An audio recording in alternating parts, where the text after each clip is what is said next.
지금 동시효과에 들어가기 직전인데요. 양시장 모두 플러스권의 마감을 준비를 하고 있습니다. 다음 주 증시는 어떨까요? 미리 전망을 해보도록 하죠. 삼성증권 김용구 연구원과 함께합니다. 연구원님 안녕하세요. 예, 안녕하십니까. 네, 다음 주 국내 변수로 어떤 점들을 봐야 될까요? 예, 최근에 이제 뭐 지나 애플 등의 어떤 굴지의 그 글로벌 대기업들이 그 배당이나 뭐 자사주 매입을 위시한 그 주주이익 환원 작업을 좀 가속화하는 모습들을 좀 많이 볼 수가 있는데요.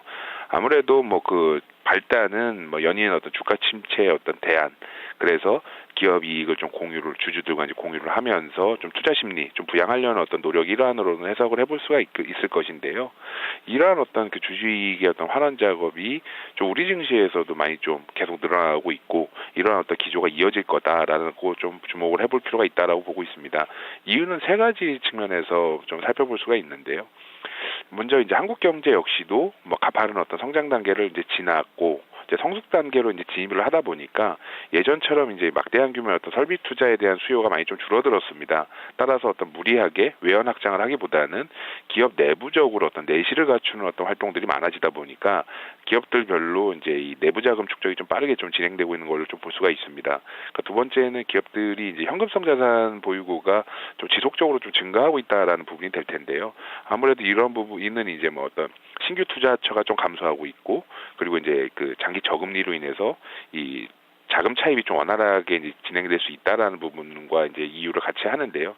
이제 그렇다고 해서 뭐 이런 어떤 현금 자산들 그냥 안에다 둬봤자 ROE 하락으로 이어지기 때문에 이 역시도 어떤 이익 환원 작업으로 가속화로 연결될 수 있는 측면으로 또 볼 수가 있고요.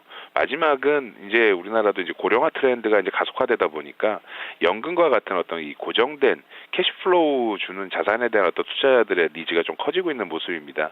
이러한 이유를 이제 종합해 봤을 때 점진적으로 이 주주이익 환원율이 우수한 기업들이 우리나라 증시에서 좀 프리미엄 밸류를 좀 부여받지 않겠는가, 관심도가 늘어날 거다라고 좀 보고 있고요.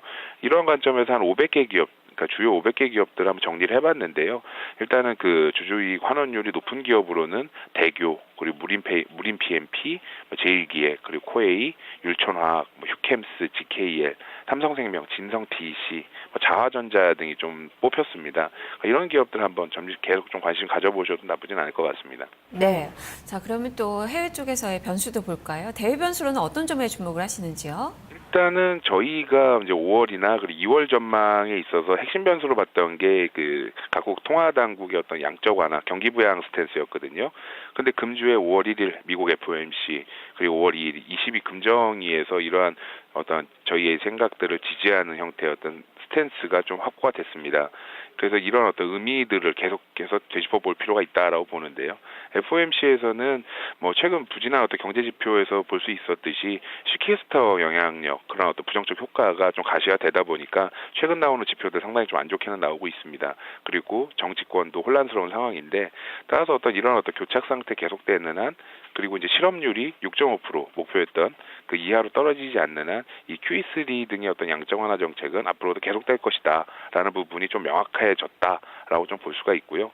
또한 이 22 금리 인하로 인해서 좀 어떤 글로벌 경기 부양이 이제 본격화된다라는 측면을 좀 볼 수가 있는데, 그간 그 유럽에서의 어떤 그 정책들은 좀 시장 붕괴를 막기 위한 어떤 응급 처방에 좀 국한된 측면이 좀 강했었거든요. 거기다가 개별 국가별로는 좀 긴축에 대한 논의가 좀 더 많았던 상황인데, 이제 이번 금리 인하로 인해서 유럽도, 그러니까 미국과 일본에 이어서 유럽까지도 이제 경기 부양에 좀 팔을 걷어붙였다라는 측면을 좀 주목해 볼 필요가 있겠습니다. 그러니까 이는 뭐 글로벌 유동성 증가로 이어지면서 그 위험 자산, 특히 이제 한국 증시에 대한 어떤 리스크온 무드로 좀 연결되면서 어떤 시장 반전 어떤 신호탄이 될 수 있지 않나라는 측면을 좀 계속해서 봐야 된다라고 생각을 합니다. 유동성 흐름에 주목을 하셨는데요. 그렇다면 다음 주 증시도 강세장을 예상을 하시는 건가요? 전망과 전략 말씀해 주시죠. 예, 뭐 일단은 5월 초다 보니까 다음 주보다는 일단 5월 저희 뭐 전망 말씀드리는 게 나을 것 같은데요. 저희는 이제 5월을 한 1,900에서 한 2,000포인트 정도 밴드로 일단은 5월 증시를 예상을 하고 있습니다. 뭐 2010년 이후로 매 이제 5월마다 주가의 어떤 침체가 계속돼 왔는데, 현재 뭐 시장 내에서도 5월 증시의 어떤 조정론, 이런 어떤 위기론들이 크게 좀 대두되고 있는 상황입니다.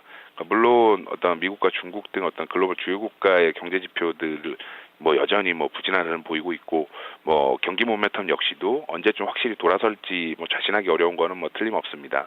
또한 이 기업 실적 부진 역시도 이번 1분기가 끝인지 아닌지도 그 누구도 좀 장담하기는 어렵고요. 그러나 이제 뭐 과거 5월 증시 과거 이제 5월 증시랑 현재 어떤 증시 상황을 좀 비교를 해보면은 그 과거에는 그 경기 민감 질병도였던 상승세였다라면은 올해 어떤 증시는 경기 민감주는 여전히 뭐 부진하는 가운데 그 경기 방어주 성격 갖고 있는 내수주 그리고 이제 중소형주들이 이제 시장을 리드하고 있다라는 점이 좀 다르다라고 좀 볼 수가 있고요. 그리고 그때와는 다르게 미국과 일본에 이어서 이제 유럽까지도 유동성 확대, 경기 부양으로 이동했다라는 부분이 좀 중요한 차이점이다라고 좀 볼 필요가 있겠습니다.